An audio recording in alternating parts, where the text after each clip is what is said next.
नमस्कार दोस्तों, मैं दीपक शर्मा अंग्रीश आपका स्वागत करता हूं द लीगल चैम्बर में। अब दोस्तों, आज की इस वीडियो के अंदर हम साल 2023 की दो बड़ी महत्वपूर्ण जजमेंट आप सभी लोगों के लिए लेकर आए हैं, जहां पर जो हमारे सीनियर सिटीजन हैं, यानी कि जिनकी उम्र 60 वर्ष से अधिक है, उनके लिए बड़े झटका देते हुए ये जजमेंट पास की गई है। अब दोस्तों, हम सभी लोगों को पता है, वैसे अगर आप नहीं जानते तो भी मैं आपको बता दूं कि साल 2007 में maintenance and welfare of parents and senior citizen act को पास किया गया, जिसके बाद साल 2007 के बाद अगर कोई सीनियर सिटीजन अपनी संपत्ति बेटे को, बेटी को या किसी थर्ड पर्सन को गिफ्ट रिलीज कर रहा है, तो ऐसी सिचुएशन में वो ये चीज शो करते हुए कि मेरी देखरेख यहां पर नहीं की गई, अपनी वह संपत्ति वापस ले सकता था। पर दोस्तों, साल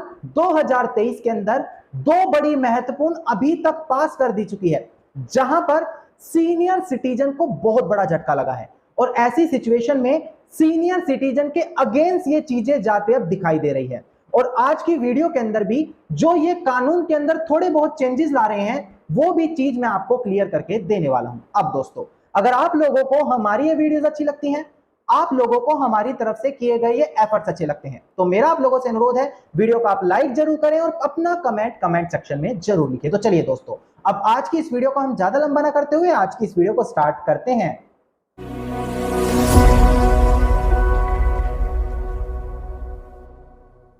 हम बढ़ते हैं सीनियर सिटीजन एक्ट के ऊपर। अब देखिए दोस्तों, जो दो बड़ी जजमेंट मैं आज आप लोगों के लिए लेकर आया हूं, सबसे पहले ही क्लियर कर दूं, साल 2023 की जजमेंट है।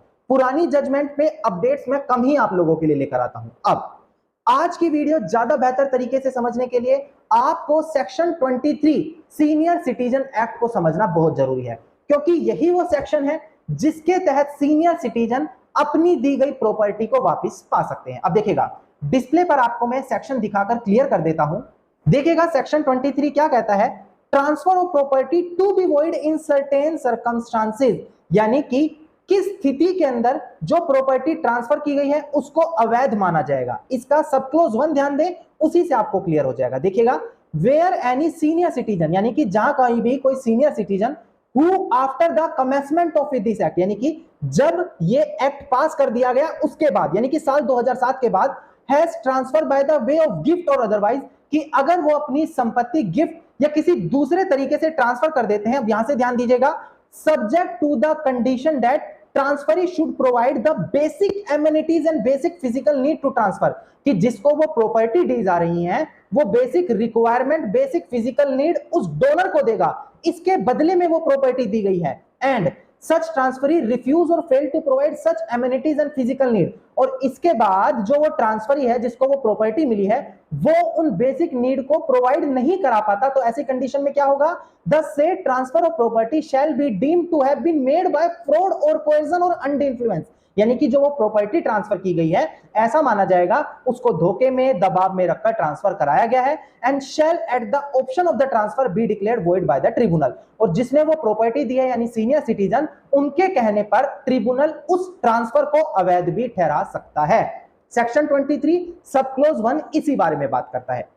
अब दोस्तों, मैं आपको क्लियर भी कर दूं कि जब कभी भी सीनियर सिटीजन अपने बच्चों या किसी थर्ड पार्टी पर प्रॉपर्टी को रिक्लेम करने के लिए केस डालते हैं सीनियर सिटीजन का, तो सेक्शन 23 ही इन्वोक किया जाता है। अब सेक्शन 23 समझने के बाद आपको दो महत्वपूर्ण जजमेंट में क्लियर कर दूं साल 2023 की, ताकि आपको कंसेप्ट क्लियर हो जाए कि क्या बड़े मेजर चेंजेस यहां पर लाए गए हैं। देखिएगा दोस्तों, अब देखिए दोस्तों, डिस्प्ले पर आपको केस डिटेल्स दिखाई देंगी। केस टाइटल है Nanjappa versus state of Karnataka, 8 फरवरी 2023 की ये जजमेंट है।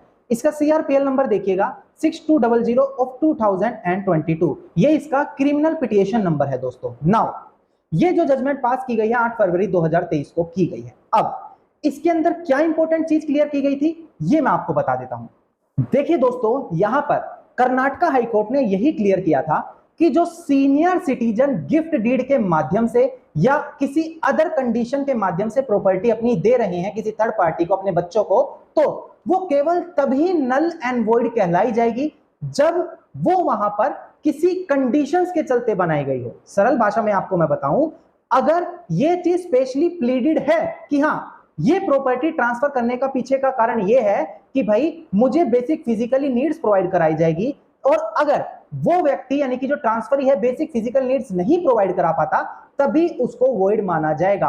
अब दोस्तों एक बड़ी लैंडमार्क जजमेंट आई थी ऑनरेबल सुप्रीम कोर्ट की, सुदेश छिक्कारा वर्सेस रामती देवी। वहां पर ऑनरेबल सुप्रीम कोर्ट ने यही क्लियर किया था कि जब तक ये दोनों पॉइंट वहां पर क्लियर नहीं है, पहला कि जो गिफ्ट डीड या कोई और डीड बनाई गई है इस कंडीशन में बनाई गई है कि बेसिक फिजिकल नीड्स मुझे प्रोवाइड कराई जाएगी, और दूसरा पॉइंट अगर वो जो ट्रांसफर है वो बेसिक फिजिकल नीड्स नहीं प्रोवाइड कराता, जब तक ये दोनों पॉइंट वहां पर स्पेशली साबित नहीं हो जाते तब तक उस गिफ्ट डीड को अवैध नहीं ठहराया जा सकता। अब दोस्तों ऑनरेबल सुप्रीम कोर्ट ने यहां पर इस जजमेंट में ये चीज क्लैरिफाई कर दी थी, और इसी चीज को देखते हुए साल 2023 में भी ये बड़ा मेजर चेंज आया कि जब तक वो जो डॉक्यूमेंट है जिसके थ्रू प्रॉपर्टी ट्रांसफर की गई है, सीनियर सिटीजन वहां पर ये नहीं दिखा देते कि हाँ ये जो डीड बनाई गई है प्रॉपर्टी ट्रांसफर की गई है अंडर कंडीशन है और मुझे वो बेसिक फिजिकल नीड्स नहीं प्रोवाइड कराई गई, जब तक उस डीड को उस ट्रांसफर को नल एंड वॉइड नहीं माना जाएगा। ये बहुत बड़ा चेंज है दोस्तों जो अब लाया गया। इसके बाद एक और बड़ी महत्वपूर्ण जजमेंट आई है साल 2023 में,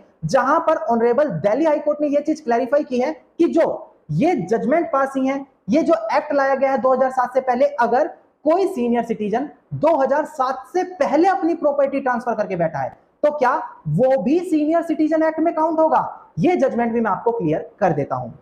अब देखिएगा दोस्तों डिस्प्ले पर आपको केस डिटेल्स दिखाई देंगी। जजमेंट का नाम है Charanjit Singh Ahluwalia versus union of India. 12 मई 2023 की ये जजमेंट है।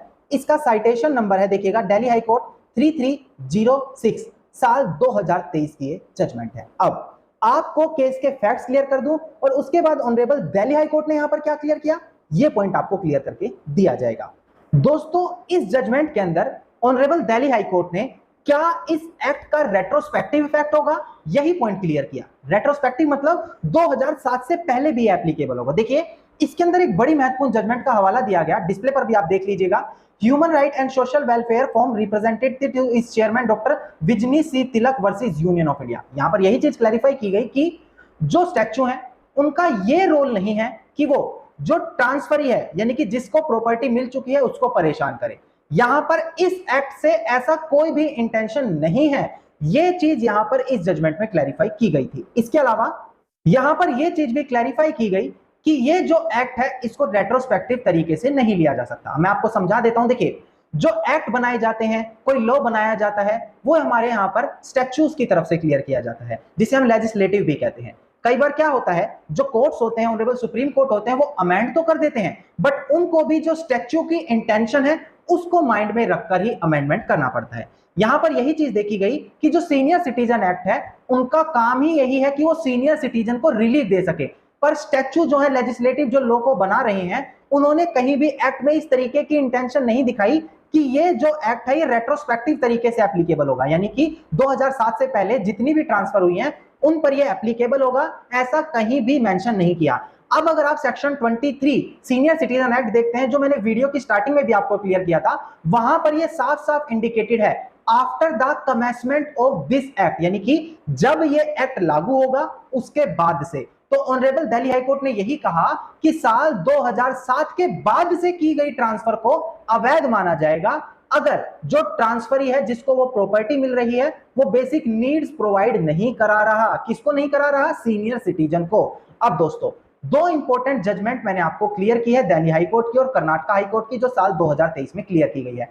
क्लियर हुआ होगा आपको, रेट्रोस्पेक्टिव इफेक्ट यहां पर नहीं लगेगा, यानी कि साल 2007 से पहले की गई प्रॉपर्टी यहां पर एप्लीकेबल नहीं होगी इस एक्ट के अंदर। और अगर आप कैंसिल करवाना चाह रहे हैं तो आपको 2 पॉइंट स्पेशली वहां पर दिखाने पड़ेंगे कि जो डीड है वो अंडर कंडीशन है और जो ट्रांसफरी है वो बेसिक नीड्स और एमिनिटीज को नहीं प्रोवाइड करा पाया। और इन दोनों जजमेंट से कहीं ना कहीं डायरेक्टली सीनियर सिटीजन को नुकसान होने की पूरी संभावना भी है दोस्तों। धन्यवाद दोस्तों, उम्मीद करता हूं वीडियो के अंदर मिली जानकारी आप सभी लोगों के लिए बेहद ज्यादा लाभदायक साबित होगी। वीडियो के अंदर अगर मिली जानकारी आप सभी लोगों को अच्छी लगी तो वीडियो को आप लाइक, शेयर और कमेंट जरूर कीजिएगा। वीडियो से जुड़ा अगर आप लोगों का कोई भी क्वेश्चन है तो आप कमेंट सेक्शन में मुझे लिख सकते हैं। इसके अलावा अगर आप इसी प्रकार की इंफॉर्मेटिव वीडियोस रोजाना पाना चाहते हैं तो चैनल को सब्सक्राइब करते हुए नोटिफिकेशन बेल आइकन जरूर दबा दें।